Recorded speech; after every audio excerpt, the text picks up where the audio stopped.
Hello दोस्तों। सुशांत सिंह राजपूत ने मुंबई के बांद्रा स्थित अपने आवास पे रविवार दोपहर को सुसाइड कर लिया है। अब तक की जो जानकारी है उसके अनुसार सुशांत 6 महीने से डिप्रेशन में थे और उनका इलाज चल रहा था और इस कारण से ही उन्होंने सुसाइड किया। दोस्तों, हम लोग जानते हैं कि कोरोना की वजह से पहले ही लोग आर्थिक तंगी और अकेलेपन से झेल रहे हैं खुद को, और अब एक्सपर्ट्स के अनुसार डिप्रेशन को एक पोस्ट कोरोना डिजीज़ की तरह देखा जा रहा है। ऐसा माना जा रहा है कि साल 6 महीने बाद शायद ये वायरस चला भी जाए, लेकिन डिप्रेशन का दौर काफ़ी बुरा आ सकता है और इसकी तुलना की जा रही है 1930 के द ग्रेट डिप्रेशन से।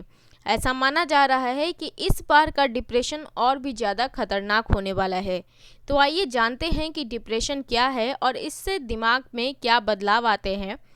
दोस्तों, डिप्रेशन को मेजर डिप्रेसिव डिसऑर्डर और हिंदी में इसे अवसाद भी कहा जाता है। डिप्रेशन में हमारे सोचने की, काम करने के तरीके पे बहुत असर पड़ता है। कम से कम 2 हफ्तों तक लगातार यदि सिर्फ नकारात्मक सोच आ रही है, निगेटिव सोच आ रही है, नींद में समस्या आ रही है, खाने का तरीका बदल रहा है, हरदम थकान महसूस हो रहा है, खुद को बेकार समझ रहे हैं लोग, या फिर अचानक से आपके वजन में बहुत ज़्यादा वृद्धि हो गई है या बहुत ज़्यादा कमी आ गई है, आपके शौक ख़त्म हो गए, तो ये सभी लक्षण डिप्रेशन के हैं। आपको बता दें कि डिप्रेशन का सबसे पहला लिखित प्रमाण मिलता है ईसा पूर्व दूसरी सदी में। उस जमाने में डिप्रेशन को फिजिकल या फिर मेंटल कंडीशन के बजाय एक आध्यात्मिक कंडीशन से जोड़ा जाता था और उसका इलाज चर्च के पादरी करते थे। आप लोगों ने हिपोक्रेट्स का नाम सुना होगा।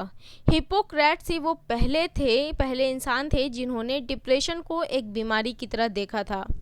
बात करते हैं हम लोग डिप्रेशन के बारे में कि भारत पे इसका कितना असर है। तो भारत जैसे विकासशील देशों में डिप्रेशन एक बेहद ही सामान्य समस्या है जिसका असर युवाओं में तेजी से देखने को मिल रहा है। एक रिसर्च के अनुसार 13 से 15 साल की उम्र में हर 4 में से एक बच्चा डिप्रेशन का शिकार हो रहा है।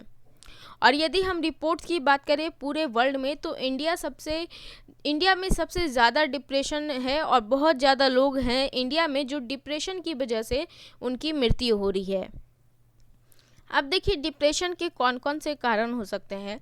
तो माता पिता की उम्मीदों पे खरा ना उतरना, ये भी डिप्रेशन का एक कारण हो सकता है। देखिए, हमारी सोसाइटी के द्वारा एक लाइन सेट कर दिया जाता है कि अगर बच्चा इस लाइन को क्रॉस कर देता है तो भी वो सक्सेसफुल कहलाएगा, तो भी वो अच्छा कहलाएगा। यदि आपके रिज़ल्ट 98% नहीं आते हैं तो आप सक्सेसफुल नहीं हैं। तो ये जो प्रेशर होता है बच्चों में कि अगर हमने इतना मार्क्स नहीं लाया तो हमें सक्सेसफुल नहीं माना जाएगा। इवन पेरेंट्स भी कहते हैं कि दूसरे बच्चे ने इतना मार्क्स लिया है, तुम्हारा इतना मार्क्स कैसे आया। तो ये बच्चों में बहुत ज़्यादा प्रेशर रहता है कि अपने माता पिता की उम्मीदों पे वो खरे उतरे। रोजगार और शिक्षा का दबाव, अभी हम लोग जानते हैं कि रोजगार में कितनी समस्या आ रही है और ऊपर से ये जो लॉकडाउन है ये भी आर्थिक समस्या को काफ़ी ज़्यादा बढ़ा दिया है। कई लोगों के रोजगार छिन गए हैं। रिलेशनशिप की समस्या, रिलेशनशिप में फेल हो जाने के कारण भी बहुत सारे लोग डिप्रेशन में आ जाते हैं। किसी करीबी को खो देना, अकेलापन महसूस करना। जब बाहर स्टूडेंट्स जाते हैं पढ़ने के लिए या फिर जो भी लोग बाहर इनकम के लिए जाते हैं, तो वहाँ पे उनकी फैमिली, उनके अपने लोग नहीं रहते, नए लोग रहते हैं और उनके बीच में उन्हें बहुत ही अकेलापन फील होता है। तो ये भी डिप्रेशन का एक कारण हो सकता है। लुक्स से संतुष्ट ना होना, सोशल मीडिया पे ट्रोल होना। बहुत आसानी से लोग आज सोशल मीडिया पे किसी को भी ट्रोल कर सकते हैं सिर्फ अपने टाइम पास के लिए, सिर्फ अपनी खुशी के लिए। वो नहीं सोचते हैं कि उनका एक कमेंट करना उस आदमी पे कितना ज़्यादा असर करेगा।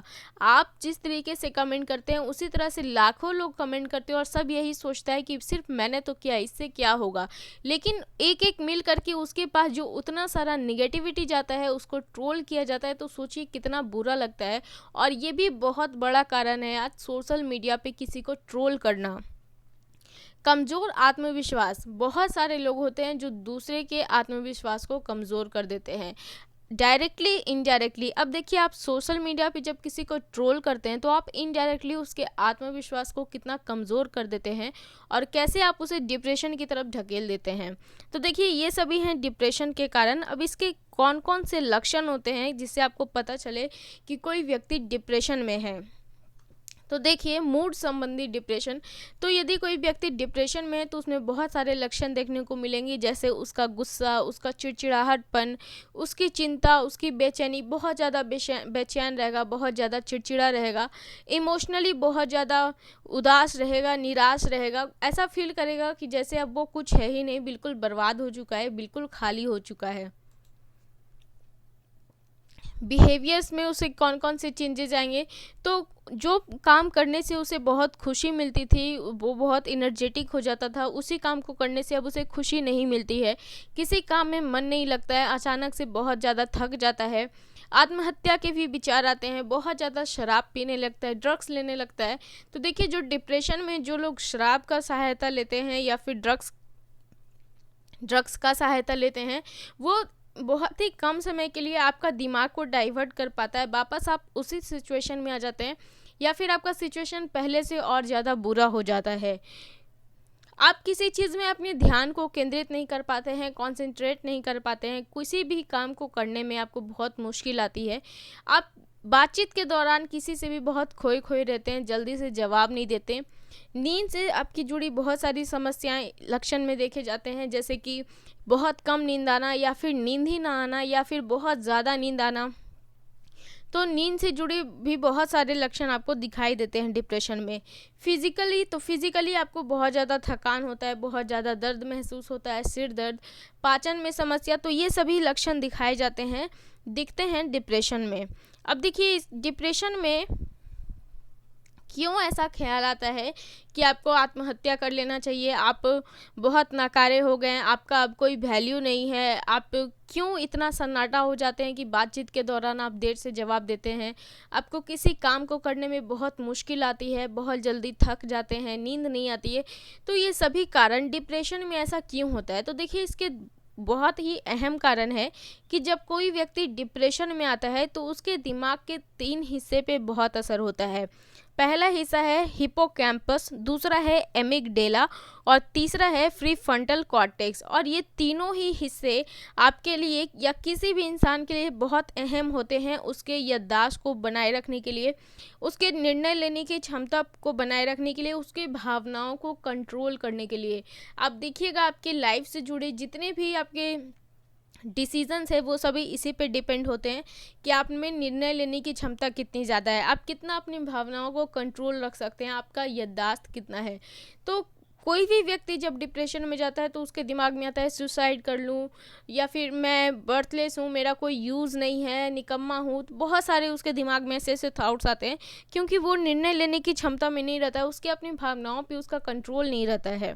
देखिए, क्या कर सकता है कोई आदमी, यदि कोई डिप्रेशन में है, उसे ऐसा महसूस हो रहा है, तो वो अपनी नींद को अच्छी से ले, हेल्दी डाइट करे, निगेटिव लोगों से दूर रहे। जो लोग निगेटिव हैं, जो उनके मुंह के सामने अच्छा बोल रहे हैं और पीछे में अच्छे नहीं है, तो ऐसे लोगों को पहचानने की कोशिश करें कि कौन लोग मेरे अपने हैं और कौन लोग सिर्फ दिखावे के लिए मेरे साथ जुड़े हुए हैं। तो निगेटिव लोगों से दूर रहें, वैसे कामों में इंटरेस्ट ले, वैसे काम को करें जिससे आपको करने में अच्छा लगता है, खुद को बिजी रखने का कोशिश करें, अकेला बिल्कुल भी नहीं रहे, अपने पेरेंट्स से, अपने फ्रेंड्स से टच में रहें, उनके साथ अपनी बातों को शेयर करें। अल्कोहल और ड्रग्स के सेवन करने से बिल्कुल अपने आप को रोकें, क्योंकि ये आपको ठीक नहीं करता है, ये आपको और ज़्यादा नुकसान पहुंचाता है। अब दोस्तों, जो लोग डिप्रेशन में हैं उनसे ये कहा जाता है कि आप अपनी बातों को शेयर करें। तो अगर कोई बंदा आपसे शेयर करने आता है तो उसकी बातों को आपका भी ये पूरा ड्यूटी बनता है कि आप उसकी बातों को गौर से सुने, आप उसके सामने दिखावा ना करें कि आप उसको बहुत ही सिंपैथी दे रहे हैं, आप उसके बारे में बहुत सोच रहे हैं, आप उसको बहुत सपोर्ट कर रहे हैं, क्योंकि जब आप झूठ में ये सब करते हैं तो सामने वाले बंदे को पता लग जाता है कि वो आप सिर्फ झूठा दिखावा कर रहा है, तो वो धीरे धीरे आपसे बोलना छोड़ देता है और आपको लगता है कि अरे अब वो डिप्रेशन की बातें नहीं कर रहा है, अब वो खुश है, वो डिप्रेशन में नहीं है, जबकि वो बंदा पहले से और ज़्यादा डिप्रेशन में डूब जाता है। तो ये सभी बातों का ख्याल रखना चाहिए। इसके अलावा आप क्या कर सकते हैं, तो इसके अलावा आप डॉक्टर के पास जा सकते हैं, मेडिसिन की सहायता ले सकते हैं। अब देखिए जितनी भी दवाइयाँ हैं वो बिना डॉक्टर के प्रिस्क्राइब किए हुए नहीं लें, क्योंकि किसी का भी जो डिप्रेशन का लेवल होता है बहुत अलग अलग होता है, जैसे माइल्ड, मॉडरेट और सीवियर। तो ठीक है, तो डॉक्टर्स वो चेक करने के बाद ही आपको वो दवाइयाँ प्रोवाइड करवाते हैं। जैसे यहाँ पे मैंने कुछ दवाइयों के नाम दिए हैं। उसके बाद अगर दवाइयाँ भी सूट नहीं करती हैं तो साइकोथेरेपी दी जाती है। आपको बताया जाता है कि कैसे आप खुद को निगेटिव चीज़ों से दूर रख सकते हैं, निगेटिव भावनाओं से दूर रख सकते हैं, कैसे आप अपनी बातों को शेयर करना सीख सकते हैं अपनी फैमिली के साथ, अपने फ्रेंड्स के साथ। तो बहुत सारे जो डिप्रेशन के स्टेज होते हैं, माइल्ड, मॉडरेट और सीवियर, तो ये डॉक्टर्स देखते हैं कि आप पे मेडिसिन देना है या फिर आपको साइकोथेरेपी देना है। वो उस पेशेंट पे, उस आदमी पे डिपेंड करता है। बहुत सारे डिप्रेशन ऐसे भी होते हैं, डिप्रेशन के केसेस जो या तो कई महीनों में ठीक हो जाते हैं या फिर कई साल भी लग जाते हैं। तो ये डिपेंड करता है उस आदमी के आत्म इच्छा पे और जो डॉक्टर उसे प्रोवाइड कर रहे हैं उस पे। तो बहुत सारे सीवियर केसेस में देखा जाता है कि उन्हें ECT भी दिया जाता है, लेकिन ये बहुत सीवियर केसेस में होता है। मुख्य रूप से जो होता है, डॉक्टर्स दवाइयाँ प्रोवाइड करवाते हैं और साइकोथेरेपी देते हैं ताकि वो इंसान ठीक हो जाए। तो ये सभी डिप्रेशन के कारण होते हैं, डिप्रेशन के लक्षण होते हैं। और मैंने आपको बताया कि क्यों कोई इंसान डिप्रेशन में आने के बाद ये सोचता है कि उसे आत्महत्या कर लेनी चाहिए या खुद को बहुत ही ज़्यादा लो फील करता है, नेगेटिव फील करता है।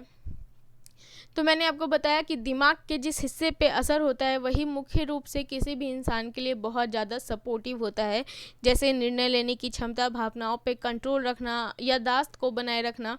तो ये सभी डिप्रेशन के बहुत सारे इम्पॉर्टेंट फैक्ट्स हैं जो आपको इस वीडियो में जानने को मिले।